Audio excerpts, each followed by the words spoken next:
जय भीम, जय भारत, जय जवान। आप देख रहे हैं उजाला यूपी। खबर है दिल्ली से, जहां दिल्ली में भारतीय जनता पार्टी ने कामयाबी हासिल करी और अपनी सरकार बनाने के नज़दीक है। 19 फरवरी में मुख्यमंत्री की घोषणा करेगी।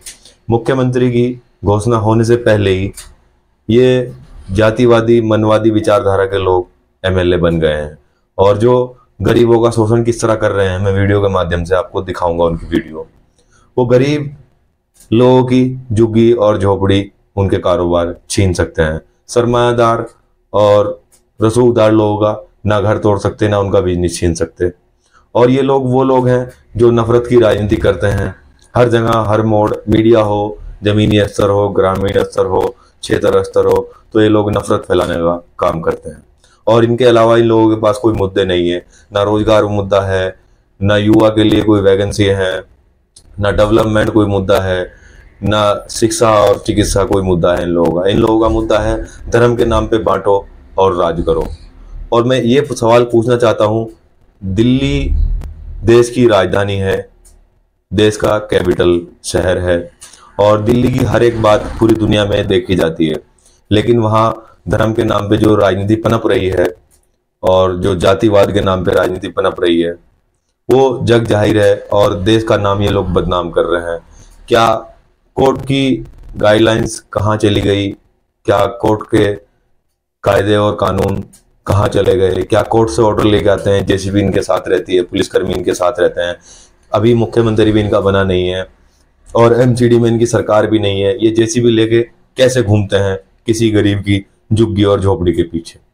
मेरा सवाल इस बात से है, क्या लॉ एंड ऑर्डर नाम की कोई चीज नहीं है? दिल्ली देश की राजधानी, जो देश की राजधानी है, जहां प्रधानमंत्री भी रहता है और सभी प्रदेशों के आवास होते हैं, वहाँ मुख्यमंत्रियों के मंत्रालय होते हैं, और देश में सबसे महत्वपूर्ण जगह कहलाई जाती है देश की राजधानी दिल्ली।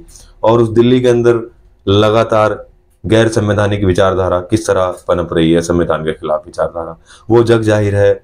मैं ये सवाल इसलिए बनता है, जैसे मैंने पहले भी बोला है कि गरीब आदमियों के घर इनके निशाने पर होते हैं, झुग्गी झोपड़ियाँ इनके निशाने पर होती हैं, और इनके निशाने पे जितने भी लोग रहते हैं सब गरीब वर्ग के लोग रहते हैं, चाहे वो दलित हों, पिछड़े हों, आदि मुस्लिम हों, अल्पसंख्यक हों, सभी इन्हीं लोगों का शोषण करते हैं ये लोग, और इन्हीं की वोट लेकर जनता की और जनता का ही नुकसान करते हैं। ये मैं इसलिए बोल रहा हूँ, क्या कोर्ट के आदेश से ये किसी की झुग्गी झोपड़ी पे जेसीबी चलाते हैं? क्या कोई आदेश कोर्ट से पारित होते हैं कि सरकारी जमीनों पर किसी ने झुग्गी झोपड़ी बना के खड़ा किया हुआ है, कोर्ट के आदेश आए हैं तो पुलिस झुग्गी झोपड़ी को हटा रही है? लेकिन इन मंत्रियों का क्या काम है? ये नफरत बांटने के लिए जाते हैं हर जगह। और पहले ये लोग वो लोग हैं अब तक जो जातिगत आधार पर दलितों का, पिछड़ों का शोषण करते रहते थे, आज ये मुस्लिमों का शोषण करते हैं। तो लगातार इनकी इस तरह की गतिविधियां जग जाहिर हो रही हैं, लेकिन इन लोगों पर कोर्ट से या पुलिस इन लोगों की गुलामी कर रही है, इनके खिलाफ कुछ भी नहीं बोल सकती, इनके खिलाफ कोई कार्रवाई नहीं कर सकती। कोई कोर्ट का लॉ एंड ऑर्डर या कोर्ट का कोई आदेश भी नहीं आता है, और उसके बाद भी ये खुद कोर्ट बन जाते हैं, खुद ही सरकार बन जाते हैं। एक एमएलए हैं पड़पड़गंज से जो भी बने हैं, रविंदर सिंह। तो मैं सवाल कर रहा हूँ, दिल्ली का हाई कोर्ट कहाँ है? दिल्ली की न्याय व्यवस्था कहाँ है? प्रधानमंत्री सबका साथ सबका विकास कहाँ है? ये सवाल बनता है जब ये गरीबों के घर तोड़ते हैं और गरीबों को इस तरह से प्रताड़ित करते हैं, उनको धमकियां देते हैं 3 दिन में निकाल लो। तो ये सवाल बनता है इन लोगों पे। और क्या इनके निशाने पे गरीब वर्ग के लोग ही रहेंगे? दलित, पिछड़े, मुस्लिम, अल्पसंख्यक समाज के लोग रहेंगे? ये सवाल बनता है। और भारत के अंदर इन्हीं की संख्या सबसे ज्यादा है, और यही गरीब सबसे ज्यादा है, और यही सरकारी संपत्तियों पर कहीं कहीं अपनी झुग्गी झोपड़ी टेम्परेरी डाल के रहने लगते हैं, और कोर्ट के भी कोई आदेश नहीं आते हैं, और ये इस तरह से काम करते हैं जैसे कोर्ट भी खुद ही हो, लॉ एंड ऑर्डर भी खुद ही हो। क्या संवैधानिक मर्यादा और संविधान का इनको डर नहीं है?